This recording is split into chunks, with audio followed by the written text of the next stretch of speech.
So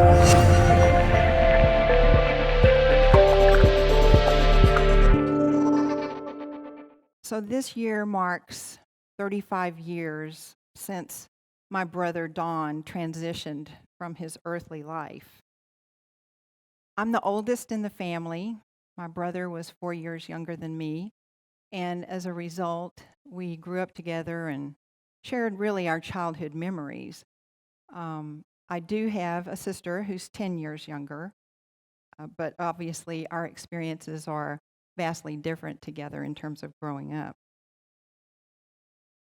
But at the urging of some of my very closest friends, I finally shared my story with the world about living with my brother's spirit. Last September, I finally published my book called Driving into Infinity. And my thanks to Dr. Holden for generously providing her time to write the afterword and talk about the research.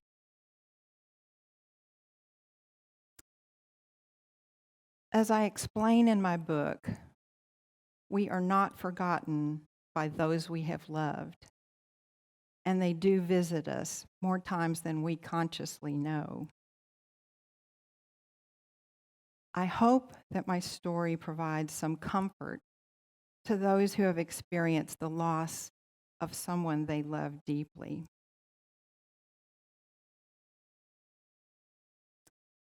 I say thank you to Dr. Kenneth for one of the IANDS founders, for writing his book in 1985. It was called Heading Toward Omega, and he included an experience there by a woman named Nancy Clark. Now, she did not have a near-death experience. It was the only type of experience he included in that book. But I found for the first time ever this experience that was somewhat similar in nature to my experience. And this was the first time I had been able to find anything like that. And I felt as though Dr. Ring saved me by having this book and providing her experience.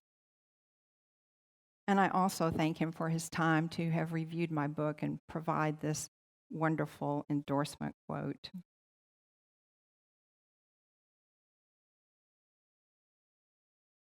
Journey back in time with me now. The year is 1982, and that was years before the internet was available. Most offices didn't even have computers. There might have been one or two somewhere. And certainly, no one had anything like a personal cell phone at that time. Now, I was 29 years old at the time, and I began having a dream that recurred from the fall of 1982 until the fall of 1983. This dream was always the same. I would be outside on some rolling hills, and there were people gathering there on the hillside. And soon more and more people came until there were actually throngs of people there. And at that moment, then someone walked up to me and asked me, "What's going on here?" And I said, "I've heard that it's the end of the world." And when I said that, in my dream, in the sky there appeared Jesus. But at the moment that Jesus appeared in the sky, I suddenly doubled over in pain. But this pain was not physical pain. It was heartfelt suffering and agony that was beyond words.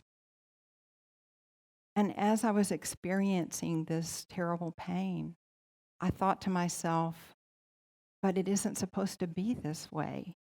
I thought that the end of the world was supposed to be joyous. I had absolutely no idea what this dream meant. And every single time I had it, as it ended, I would be startled awake.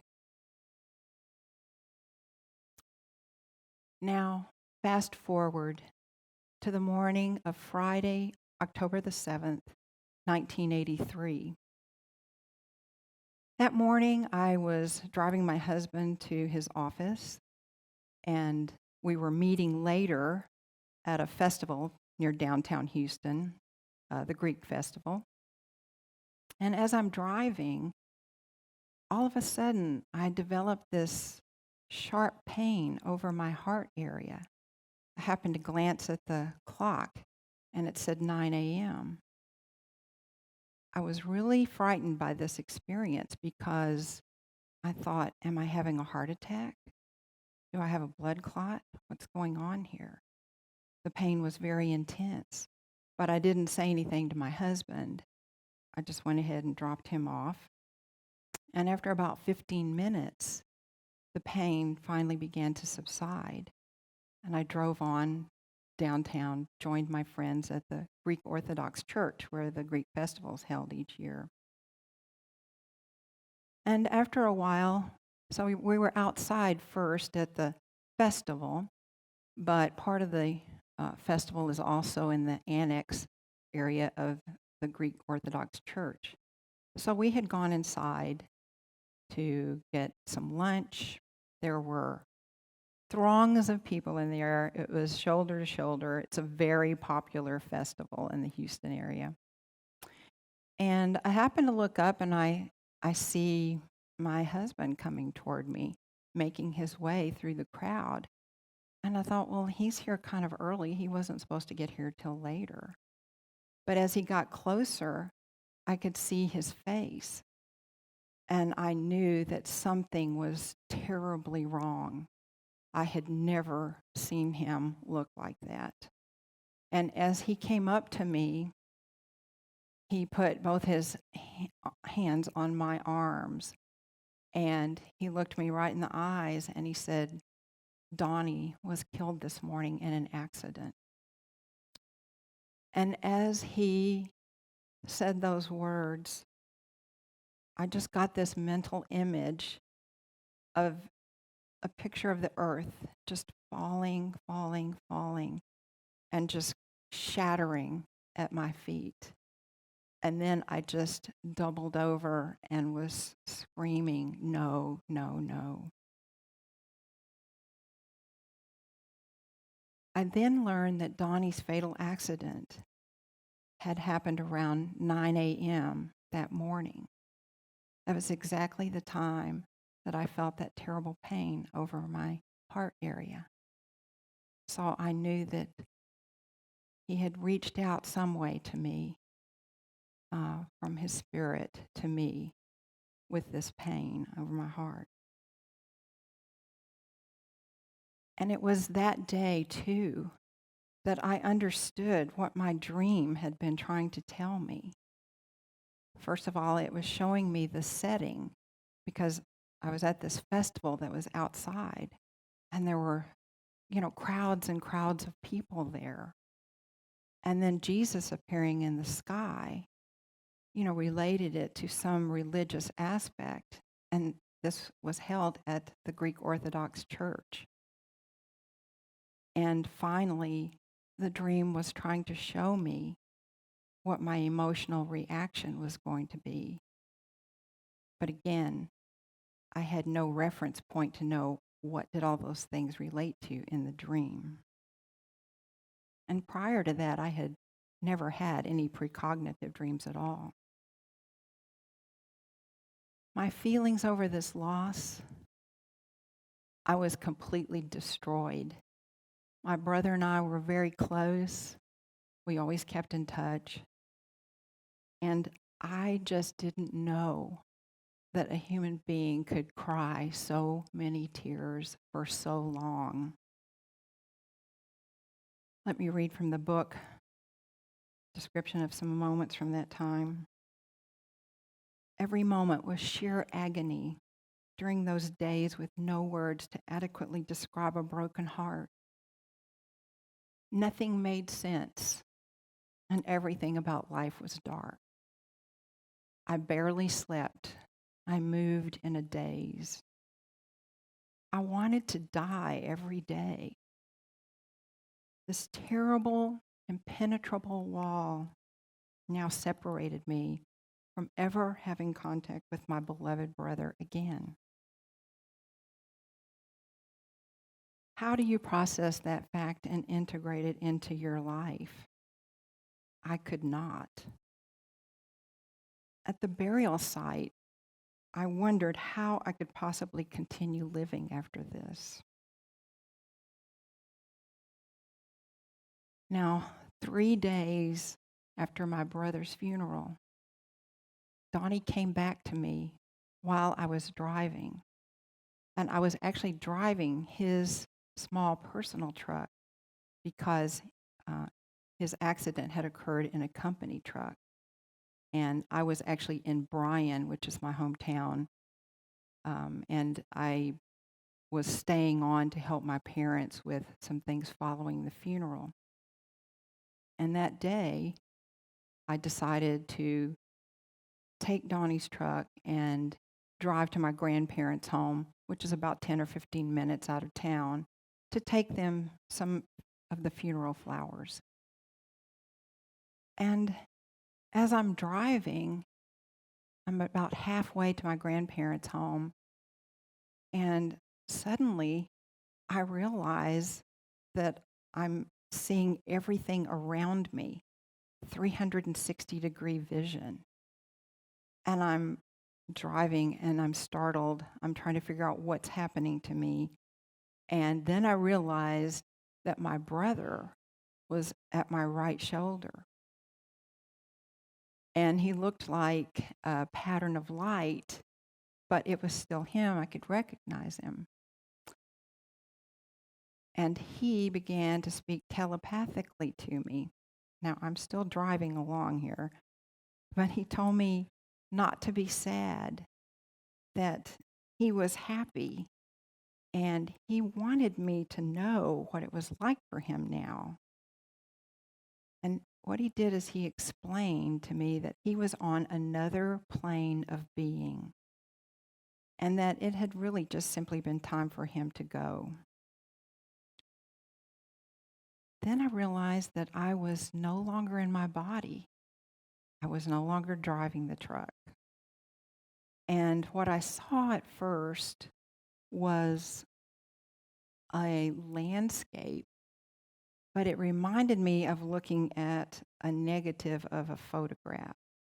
And I really didn't see that for very long, and then that kind of faded away.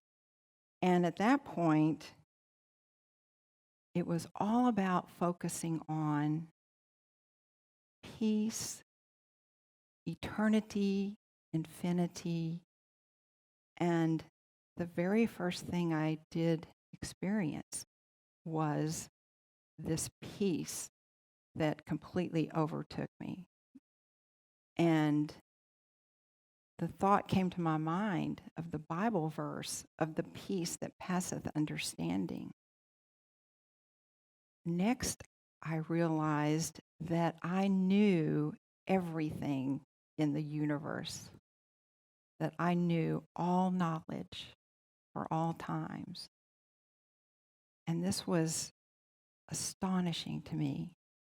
And this was all part of the realm of being in infinity and experiencing that as well as this knowledge. And then I experienced this wave of love, this energy, this powerful energy. And as you've heard from other people here, presentations, I'm sure, this love is so far beyond what we term as love here. It's really all-encompassing. And I knew at that point, when this love encompassed me, I knew that I was one with this spirit, which is what I call it in the book, this powerful energy of love, spirit, that I was one with this, and that I was one with all knowledge. It wasn't that I just knew about it. I was one with that. The same with the peace. I became one with the peace. And I knew that everything, everyone, but everything in the entire universe, that we are all one. I could feel that, and I understood it, and I was that. And the feeling I had about that was, I'm home. This is where I belong. And when I experienced these things, then I began to realize that I really did not care one thing about returning to my body. I knew I was out of my body. I didn't want to go back to my body. I wanted to go higher. I wanted to go to the next level. And my brother was still with me this whole time. This really at my, the right shoulder area. And when I began thinking about moving on and staying here, I began to feel as though I was whooshing away. That was the feeling that I got, and the sound of whooshing. And as that began to happen, and I was moving very rapidly, my brother says to me, "No, you can't go yet. It's not your time." And it was as though he exerted his energy on me, and he began pushing me back down toward my body. And I could see my body, and I could see myself coming back into my body. So I landed, I'll say, somewhat with a thud back in my body. And the first thought I had was, oh my God, I'm so confined in this body. And, but I felt so at peace. And I was happy that my brother was still alive. I knew he was alive and around. And I really felt happy and peaceful. But the other thought I had was, wow, I've made a turn onto the road that takes me to my grandparents' house. And to this day, I have no recollection of driving the truck or making the turn. So make of that what you will, because I don't know who was driving. But I went on to my grandparents' house, and I didn't say anything about my experience. But it was amazing to me how I had such a different view of them and the grief that they had, because I knew that everything was okay with my brother. And after that experience, my life, my consciousness, my view of life could never be the same. I was completely changed. Now, I never had any additional out-of-body experiences with my brother. But for the rest of my life, these last 35 years, I have continued to have after-death communications from him. And there have been other strange events and some after effects, which Dr. Holden's going to talk about. But some of the additional outreach I had from him, my home back in Sugar Land, I did see him in my living room one day. It was only for a second, but it was him. And he looked as he did when he lived with us one summer.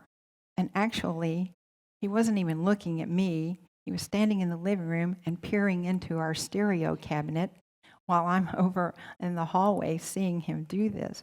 But it was so typical of him, because when he lived with us, he was always playing different things at the stereo. Also, during that time he stayed with us, there was always a particular chair he sat in at our dining room table.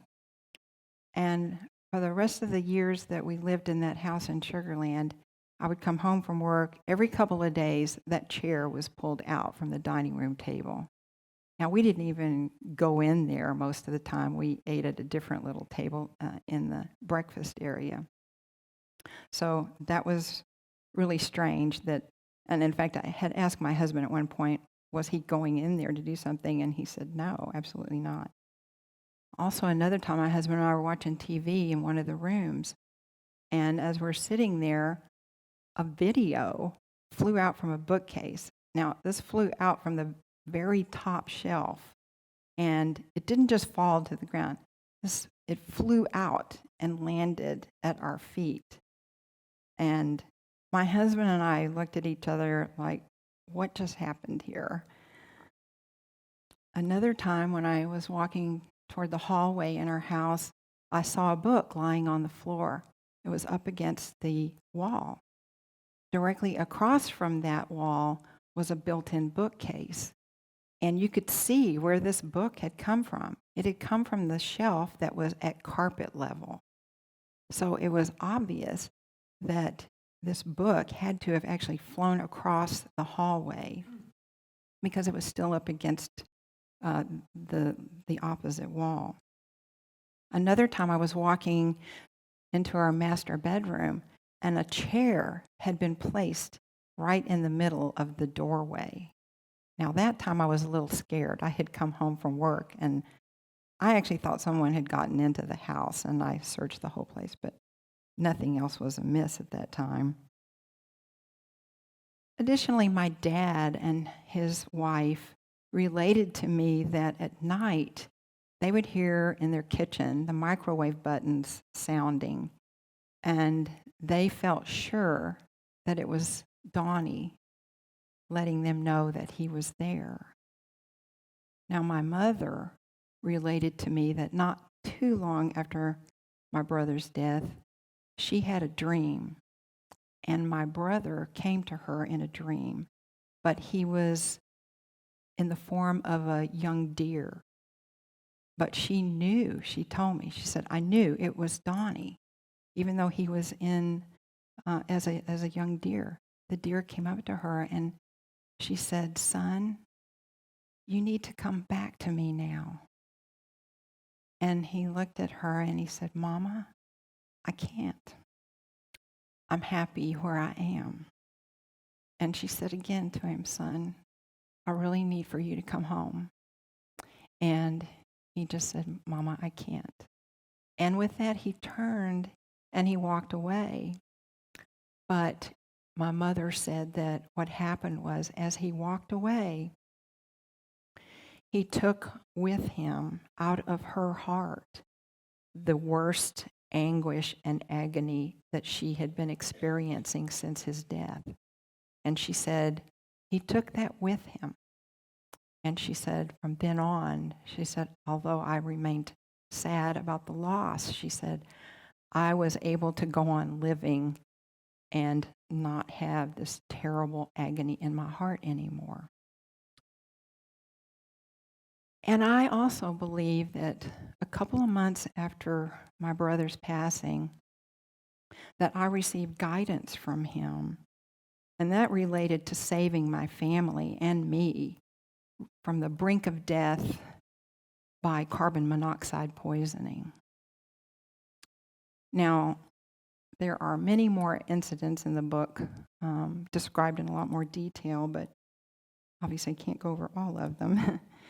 But I believe that you can understand why I named my book Driving into Infinity, because my brother was driving the truck at the time of his passing. I was driving at the time I had that terrible pain over my heart, and then I was driving his truck at the time I had this out-of-body experience with him. Now, integrating this experience into my life has taken many years, because this was not a story that I shared with people. I had a couple of very close friends who knew some of these stories about some of the things that had happened, but this was not a part of my life that I ever really talked about. So, writing this book and sharing my story has really opened the way for me to really potentially help other people who have experienced this kind of loss. And by doing this, I have been able to become an authentic person, a whole person, because this has always been an integral part of my life. But I just felt I couldn't share it with anyone. I felt like people would think I was crazy. Now, I've had a 40-year career, and I've been a businesswoman for a long time, and I was a community leader, and the thought of telling people about this was just not something I wanted to do. But by finally doing this, it's just opened up my whole life for really, as I said, feeling like a whole person again. And the other part is that sharing these experiences via my book has really resulted in some amazing and meaningful moments with people.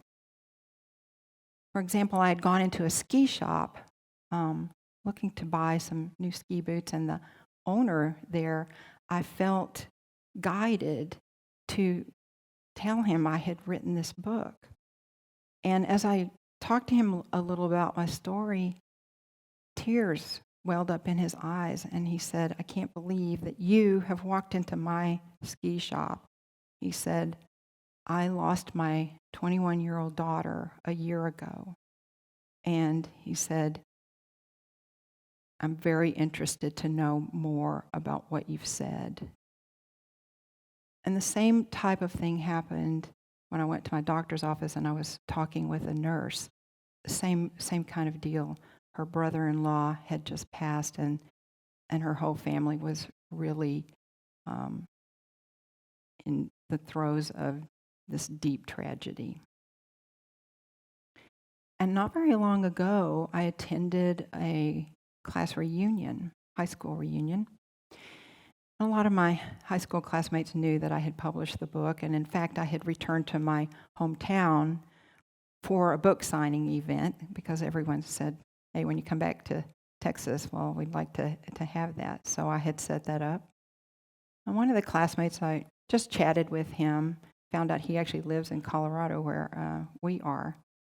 And, he didn't seem overly interested in the book, and we didn't talk that long. But the next day, at the book signing, Bill was his name, Bill comes up to me. He's like the first person there. And he said, "Paula, I just had to come here to the book signing and talk to you in person again." He said, "After we chatted at the dinner last night," he said, "I went home, I found your book, I downloaded it, and I read the whole thing last night." He said, "When I was 19, my 21-year-old brother was murdered." He said, "Now I have a younger brother." But he said, "For some reason, our parents did not allow us to go to the funeral." And he said, "I have experienced issues and problems for the rest of my life related to this loss of my brother." And he said, "I just wanted to tell you that I totally understand a lot of the things that you said and shared." And he said, "It has been so important to me to read this book and to hear the things that you have written about." He said, "I just had to come here in person and thank you." I was completely blown away by that.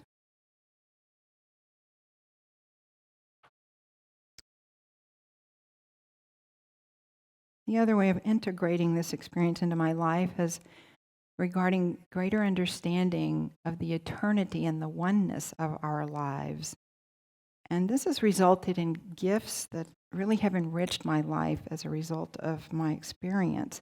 And that's having really heightened intuition and knowing about people and events in my life. I also experience and recognize the synchronicity of events and people that are part of my life, and I'm sure a part of your life. I also engage in what I call the meld into spirit technique, or MIST, and I do talk about that in my book. It's a way for me to each and every day to consciously connect with spirit. And it's not necessarily that you have to sit there and be meditating. I like to think of it as a way that you can do this wherever you are.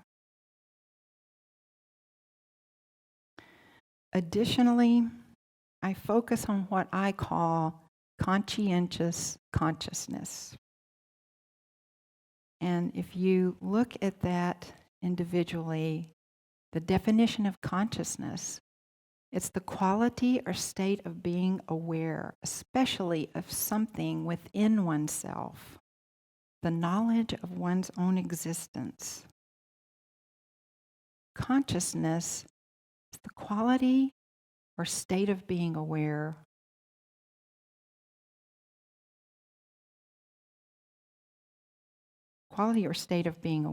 especially of something within oneself.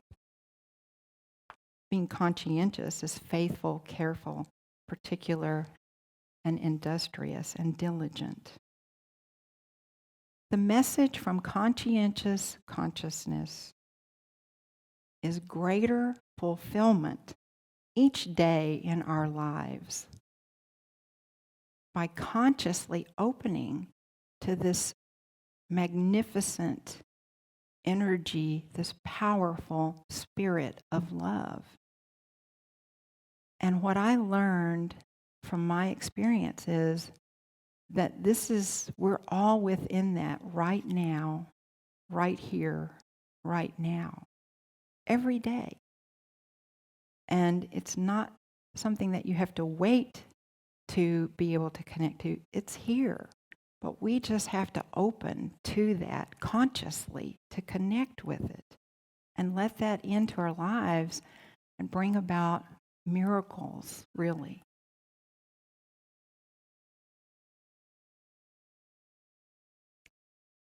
I just want to leave you with a few thoughts here from the Buddha Metta meditation.